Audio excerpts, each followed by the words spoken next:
Hello friend, welcome to my mini blog. আবারও চলে আসলাম নতুন একটা ভিডিও নিয়ে। তোমরা সবাই কেমন আছো? আশা করি তোমরা সবাই ভালো আছো, আর আমিও কিন্তু বেশ ভালো আছি। তো প্রথমেই জানাই সবাইকে শুভ দীপাবলি। তিনজনে মিলে রেডি হয়ে বেরিয়ে পড়েছিলাম ঠাকুর দেখতে যাব বলে। যাওয়ার পথে দেখলাম এখানে কিন্তু কলা বাগানে বাঁশ দিয়ে আটকে রেখেছে। যেহেতু ফাংশন হচ্ছিল তাই ভাবছিলাম যাওয়া যাবে না। তারপর একজন বলল সাইড থেকে যাওয়া যাবে। তো নন্দননগরে যেহেতু ঠাকুর দেখতে যাব, বেলঘরিয়া হয়েই কিন্তু যাব। আর এটা দেখো, নন্দননগর বাজারের ভেতরে এই প্যান্ডেলটা হয়েছে, ভূতের প্যান্ডেল। যাওয়ার খুব ইচ্ছে ছিল কিন্তু যাওয়া হয়ে ওঠেনি, কারণ ছেলে প্রচণ্ড ভয় পাচ্ছিল। বক্সের যে সাউন্ডটা, ওতেও প্রচণ্ড ভয় পেয়ে গিয়েছিল।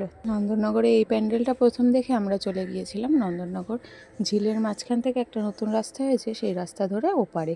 আর যাওয়ার পরে দেখো, প্রথম যে প্যান্ডেলটা হয়েছে এটা কিন্তু একটা কার্টুন থিম। ছেলে তো দেখে খুবই আনন্দ পেয়েছিল বাইরে থেকে। তারপরে কিন্তু আমরা গাড়িটাকে রেখে চলে গিয়েছিলাম হাঁটতে হাঁটতে প্যান্ডেলের ভেতরে। আর প্যান্ডেলের ভেতরটাও দেখো তোমাদের সাথে শেয়ার করে দিলাম, আর একটু নিজেরাও ভিডিও করে নিলাম। আর এই দেখো ঠাকুরটা। এবার চলে যাবো নন্দননগরের ভেতর দিকে। পরপর যে প্যান্ডেলগুলো হয়েছে সেগুলো কিন্তু দেখে নেবো। এখানে আসার পরে দেখলাম প্রচণ্ড ভিড়। কি করা যাবে, বাচ্চা নিয়ে তো লাইন দিয়ে দেখা একেবারেই অসম্ভব। তো বললাম গাড়িতে করেই চলে এক এক করে প্যান্ডেলগুলো দেখে নিই।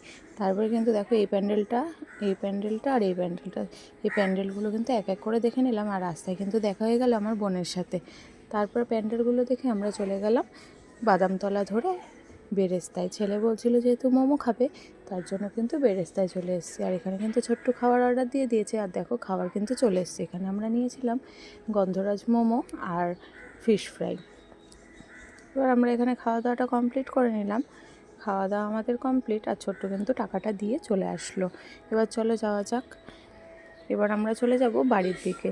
আর যাওয়ার পথে আমাদের পাড়ার যে প্যান্ডেলটা হয়েছে জাগ্রত সংঘের, সেটাও কিন্তু আমরা দেখে নিলাম। বাইরেটা একবার দেখো, তোমাদের সাথে শেয়ার করে দিলাম। জাস্ট ওয়াও, কিছু বলার নেই। আমি এতগুলো প্যান্ডেল দেখেছি, তার মধ্যে আমার মনে হলো এটাই সবথেকে সেরা। আর ভেতরটাও তাই তোমাদের সাথে একটু শেয়ার করে দিলাম। তো ভিডিওটা এইটুকুই। ভালো লাগলে লাইক কমেন্ট শেয়ার করে দিও। দেখা হচ্ছে নেক্সট ভিডিওতে। টাটা।